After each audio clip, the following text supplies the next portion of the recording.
Imagine waking up one morning and realizing nothing was stolen from your house. No broken locks. No missing TV.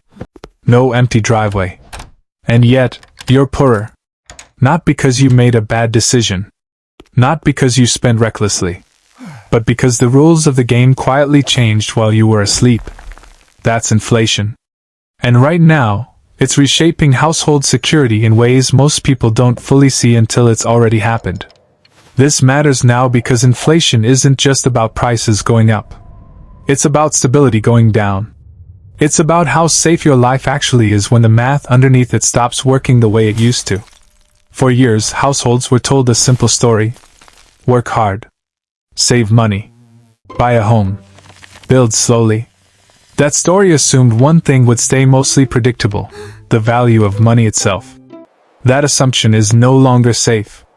Let's make this very simple. Inflation means your money buys less over time. That part everyone knows. What's less obvious is where the loss shows up first, and where it shows up last. It doesn't hit everyone at once. It doesn't hit everything equally. And it doesn't announce itself honestly. Inflation sneaks into the parts of life you can't avoid. Food, housing, energy, insurance, healthcare. Not luxury. Not optional upgrades. The basics. Here's how the system actually works. New money enters the economy from the top. Governments spend. Central banks adjust rates. Credit expands. The first people to touch that money are institutions, asset owners, and large corporations. They can move fast. They can raise prices. They can reprice assets. Households move last. By the time inflation reaches the grocery store, it's already been baked into rents, mortgages, tuition, and medical bills. So the official inflation number might say 5%.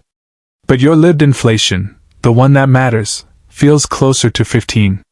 That gap is where household security erodes. Slowly at first. Then suddenly. Let's talk about wages. Most wages do not reset monthly. They reset annually.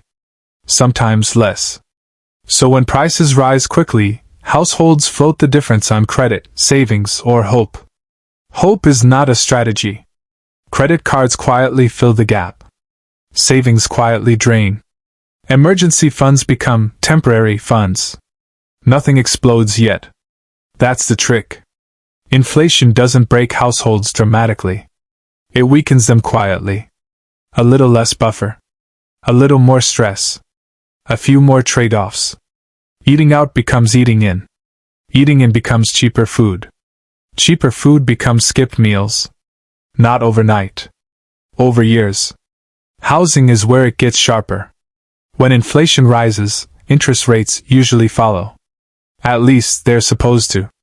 Higher rates make new mortgages more expensive. Rent follows. So even households that did everything right get squeezed. Homeowners see property taxes rise. Renters see leases reset higher. First-time buyers see the doors slowly close. Security starts turning into fragility. And here's the irony. Inflation often shows up at the same time people are told the economy is strong. Job numbers look good. GDP grows. Markets rally. But household balance sheets tell a different story. Debt grows faster than income. Cash loses purchasing power. Long-term planning gets shorter. People stop asking, "How do we build?" and start asking, "How do we get through?" This is where the uncomfortable math shows up. If your income rises 3%, and your core expenses rise 8%, you are moving backward. Even if you're earning more. Even if your job is stable. Inflation turns stability into motion, and motion into risk. And it forces households into decisions they didn't plan to make. Delay having kids. Delay medical care. Delay retirement contributions. Take on side work. Take on debt. Security becomes conditional. Now zoom out. Inflation doesn't just change numbers. It changes behavior. When people feel less secure, they save less, not more. They hoard cash even though it's losing value. They avoid long-term commitments. They distrust institutions. That's not an accident. Persistent inflation breaks trust quietly. Trust that prices are fair. Trust that effort will be rewarded. Trust that planning makes sense. And when trust erodes, households stop optimizing for the future and start defending the present. That's a very different economy. Governments and central banks often say inflation is temporary. Sometimes it is. Sometimes it isn't. The problem is households don't get to pause life while policymakers debate timelines. Rent is due. Food is needed.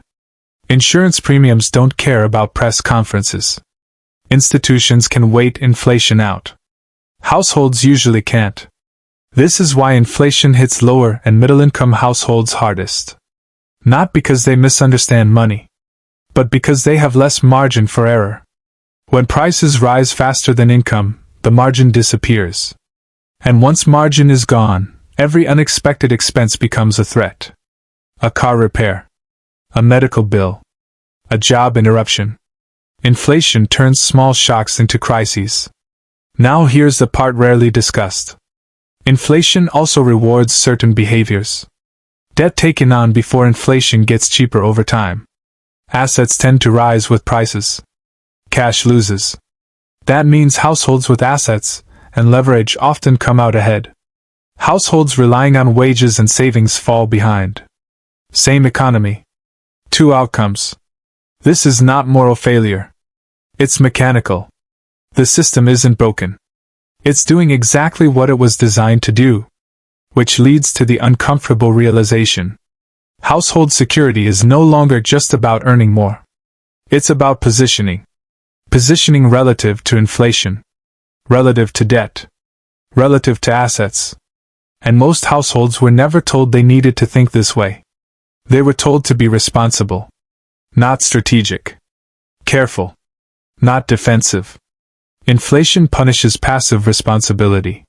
That's a hard truth.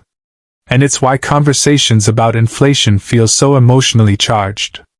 Because people sense something slipping, even if they can't name it. The quiet humor in all of this is that inflation is often described as too much money chasing too few goods. But for households, it feels like too many bills chasing too little stability. The story isn't about prices going up. It's about safety going down. And once safety feels uncertain, everything else changes. Career choices. Family decisions. Risk tolerance. Trust in the future. Inflation doesn't just change what you can buy. It changes how you live. So here's the question to sit with. If inflation is no longer an occasional event, but a recurring feature, what does household security even mean anymore? Because if money keeps changing value faster than households can adapt, then the real cost of inflation isn't higher prices. It's the slow disappearance of certainty itself.